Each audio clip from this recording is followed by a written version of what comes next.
Welcome back, our dear viewers. Dr. Sharif Siddiqui, the CEO of the Egyptian Space Agency, revealed the specifications of the Egyptian satellite NextSat-1, which arrived in Egypt last May after the successful completion of all tests in Germany and is scheduled to be launched by the end of this year from China.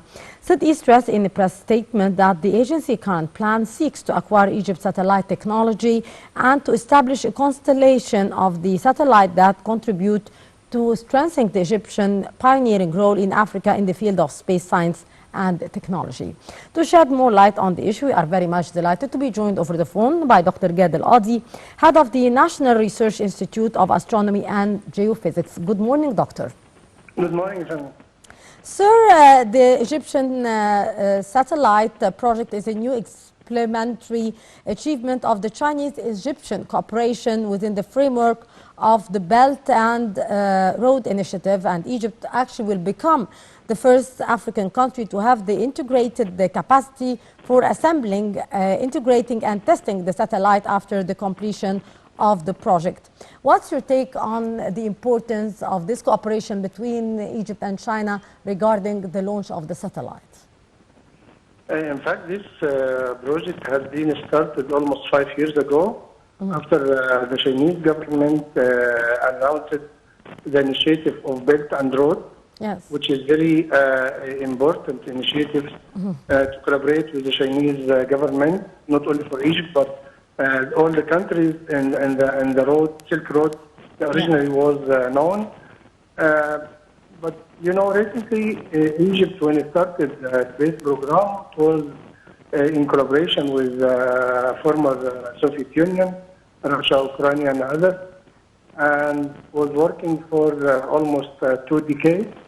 However, due to several political unrest in Egypt and commercial, so with the formation of establishing the Egyptian Space Agency, it was important to find a new partner, in addition, of course, with Russian and Ukrainian colleagues. And it was important to have relation with Chinese government, or really increasingly uprising the new technologies and, of course, science and technology. Yes. Sir, the satellite was tested in Germany and it came to Egypt in May, and it is expected to be launched by the end of the year from China. Why this? It was tested in Germany and it would be launched from China by the end of the year. And what are the real purposes of the satellite? Why it is important for Egypt? The satellite already has been fabricated and many tests have been conducted, and I think it is ready to be launched by this October. Yes. In fact, this satellite will add too much to the Egyptian effort, monitoring the territory, making a new program for sustainable development. You remember recently Egypt hosted COP27, and there is a lot of effort to make such sustainable development in context of strategic goals of United Nations, and in context of adopting new technologies and renewable energies for climate change efforts. I believe this satellite will be an addition to the Egyptian effort in sustainable development. Yeah. In addition, also to another direction of space program that's been allocated recently to the newly established space agency. This will be a very good achievement to colleagues in the space agency, and they will build on another programs for different satellite types. Yes. Sir, also as per the CEO of the Egyptian Space Agency, who said that the NextSat is going to be used for the field of urban planning. To what extent we could be using the satellite for multi-purposes and for this one for the urban planning purpose?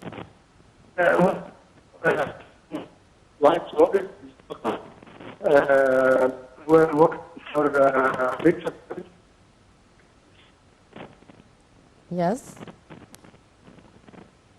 CEO, Dr. Gad.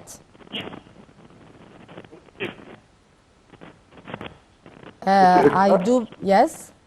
Please go ahead.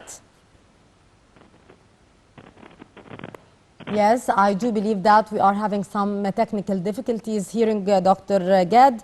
Our dear viewers will go to Ushra, and after that, be back to continue our topic, so stay tuned.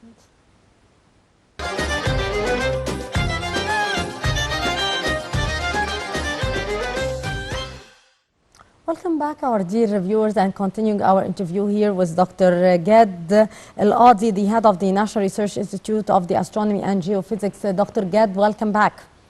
Thank you very much.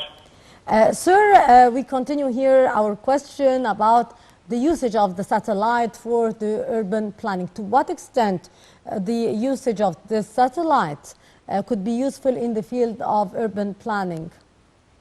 Yeah, that was I worked with development of new technologies. So it became possible to use satellite information and satellite data for urban planning, monitoring border between countries, monitoring cultivation programs and irrigation programs.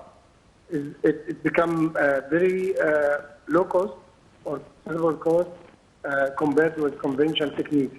Yes. I was telling you that with the new technologies, it became possible to have different modules of satellites, like cube satellites, nano satellites, which is applicable either for communication. We have TIBA-1 satellite for communication, or for sustainable development, like NextSat that will be launched next year, or EgyptSat 2 that will be launched with Chinese colleagues this October. All these technologies, of course, an effort enhance the Egyptian program for space technology, which honestly speaking, Egypt was the first country in the African continent to start its space program, which unfortunately was delayed for some other unrest of political situation and other during last decade. But hopefully, with this new effort, we'll be on the track again and have good achievement. Yes. Doctor, the Egyptian Space Agency, according to the CEO, said that they are seeking to acquire Egypt's satellite technology and to establish a constellation of the satellites that contribute to strengthening Egypt's pioneering role in Africa in the field of space technology and science. What's your take on that, and to what extent Egypt is having a pioneering role in Africa in this domain? Yeah, as I told you, we started our space program almost 4 decades ago, and by the late of 1980s, there was established of National Space Research Agency, mainly to conduct space program, and now it was replaced with the Space Agency. I believe within the next few years, we'll have a very good achievement in this one, considering we're hosting the African Space Agency in Egypt. This will be another milestone to foster space technology in Egypt. Yes. Sir, also within the framework of the Egyptian-Chinese cooperation in the field of space, as we have been mentioning, what are the implications for the future of the space industry? You know, the Chinese government is really rising very quickly with the new technologies and economy as well. We at Nariaj, although we started the first base monitoring with satellites when Soviet Union launched Sputnik 1 more than 50 years, in fact 50 years ago, and our effort have been, and technology as well, have been developed to use satellite laser ranging for satellite monitoring. And recently, we integrated space debris monitoring, the only station in Africa. Since 2 years, we started collaboration with Chinese colleagues to have another station to monitor space satellites, space debris, which is also another obstacle for space program, which is space debris. It's kind of hazard affect the space program. So in Egypt, Nariaj, our institute, is the only one who has this capability to monitor, and not only in Egypt, but in all Africa.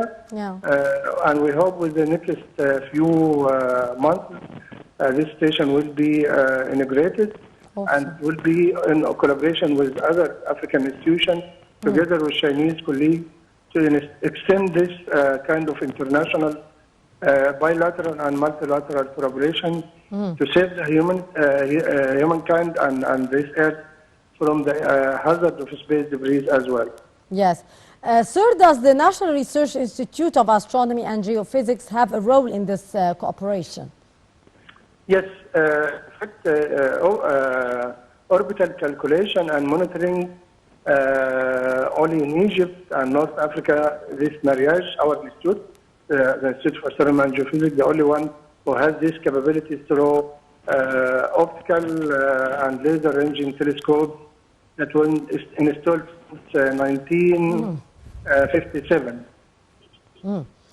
Sir, as the Egyptian citizen might not be very well aware of the importance of the launch of such satellites, how the Egyptian citizen could feel the benefits from such satellite launches?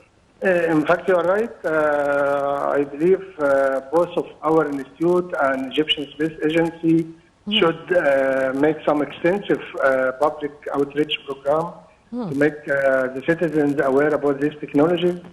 Especially if we remember 2 years ago when this accident of Chinese satellite, Chinese rocket, Long March 5, many people throughout India get worried about falling or re-enter of this rocket to the Egyptian territory, although we were monitoring and calculating the orbit all the time.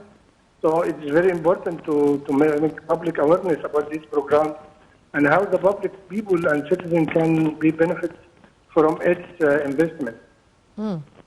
Indeed, Dr. Qady, head of the National Research Institute of Astronomy and Geophysics, thank you so much for your precious input. And indeed, our dear viewers, that was about the launch of the new satellite NextSat, which will be taking place by the end of the year from China. And it did arrive in the month of May after being tested in Germany. Our dear viewers, we'll go to a short break, and after that we'll be back to continue our segments in the breakfast show, so stay tuned.